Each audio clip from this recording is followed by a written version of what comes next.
Chers investisseurs, comment vous vous portez? On arrive tout proche donc de la fin de semaine, on y est même d'ailleurs, et on va donc faire le point. Qu'est-ce qui s'est passé de beau sur les marchés durant toute cette semaine? Donc on va pas se faire de mensonges, clairement on a une tête baissière. On a une tête baissière durant cette semaine-là.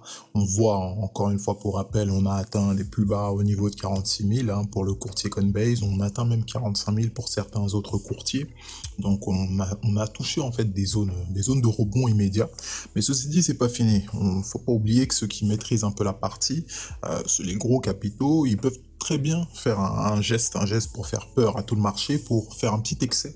Ils travaillent beaucoup sur les excès, donc vous pouvez voir très probablement, c'est tout à fait envisageable, du moins, un excès au niveau de 42 000, 40 000 par là. C'est tout à fait envisageable. Honnêtement, ça ne surprendra pas en tout cas. Donc après ceci, c'est très probable donc qu'il y ait un très beau rebond et qu'on reprenne en tout cas notre dynamique haussière, qu'on puisse sortir de cette zone de compression qui nous tient depuis pas mal de temps. Donc en fait, ce qui va nous attirer probablement, si on continue vers la baisse, ça va être, vous voyez cette mèche là, la mèche basse de la semaine du 22 février. Donc là, on parle clairement des 43 000. Pour certains courtiers, on est autour des 42 000. Donc là, c'est clairement une zone importante, une zone très très importante qu'on va surveiller si on devait se diriger vers le sud. Si on devait se diriger vers le nord, vous le savez très bien, donc déjà il faudrait qu'on passe tous les barrages qu'il y a au sein de cette zone de compression qui nous tient depuis énormément de temps, et après par la suite, vous savez qu'on devrait casser les plus hauts pour ensuite retrouver de très très belles couleurs vers le nord. Alors on va faire un petit tour sur nos indicateurs phares baissiers pour ce qui est du RSI, on le met en mode 50, très important, donc c'est histoire de lisser un petit peu tout le bruit. On voit clairement là, on atteint progressivement le niveau des 50 petit à petit, et on constate également que notre MACD est toujours dans cette phase de respiration. Allons en unité de temps journalière pour faire le point. Qu'est-ce qui s'est passé hier? Hier, on voit clairement que la journée d'hier était baissière. Elle a été baissière manifestement, et on a même clôturé sur un plus bas de marché au niveau de 46 500.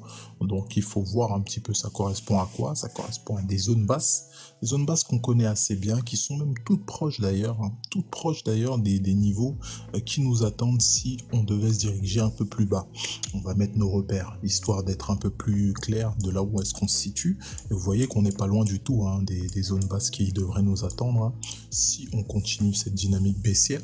Et en guise de dynamique haussière, les targets les plus proches, les plus probables, vous le savez, c'est celle des 50 000 à court terme. Elles sont pas loin du tout, c'est assez envisageable.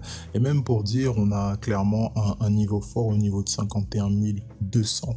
On va voir en unité de temps 4 heures également que si on prend le temps, de voir toutes les dynamiques qui se sont présentées à nous, et on voit clairement qu'on assiste à une petite tendance baissière qui s'instaure petit à petit. Et même si on essaye de dézoomer, on pourrait voir une sorte de tête-épaule hybride, si on peut appeler ça comme ça. Si on s'attarde un peu, vous voyez là ici, on a une épaule, tout ça, ça serait la tête, et tout ça, ça serait une deuxième épaule.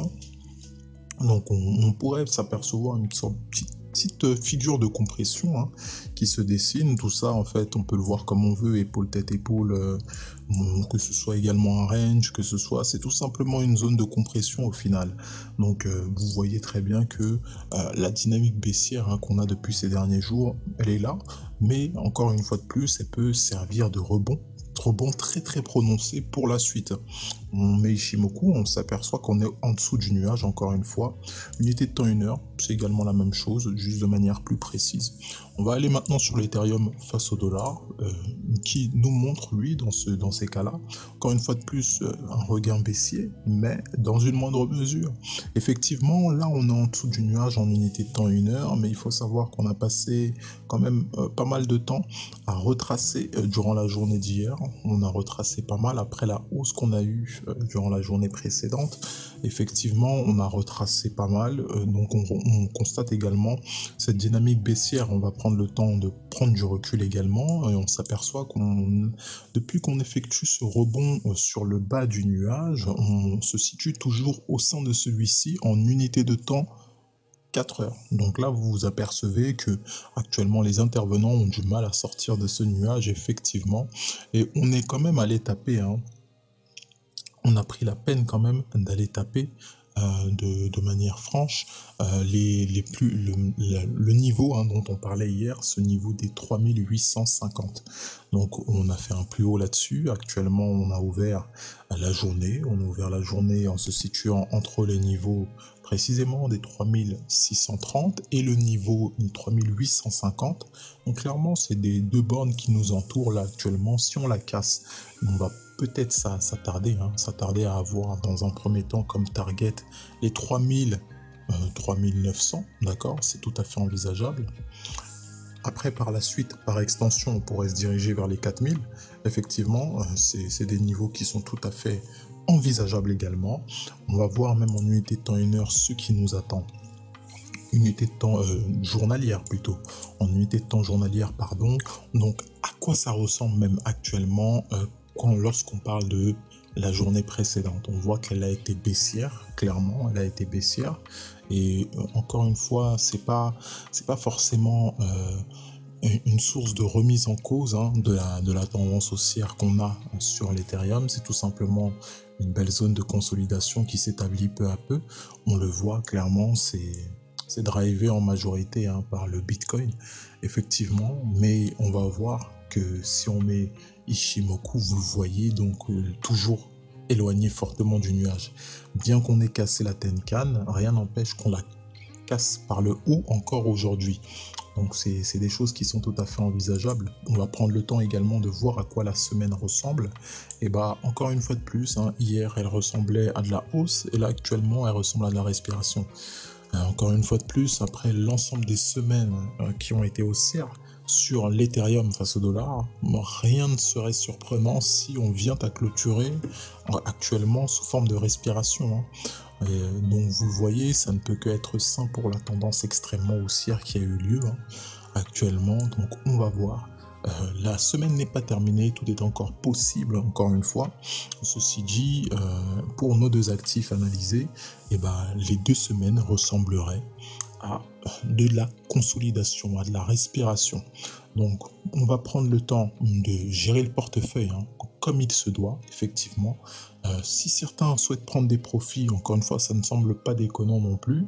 Une partie quand même raisonnable, un pourcentage raisonnable, parce que le bull run, on le dit encore une fois, hein, il n'est pas terminé. En guise de ça, vraiment, ça résulte de la prudence sur les marchés. Véritablement, prenez soin de vous, de vos finances. Et quant à nous, n'oubliez pas, on se retrouve à la prochaine. Bye bye.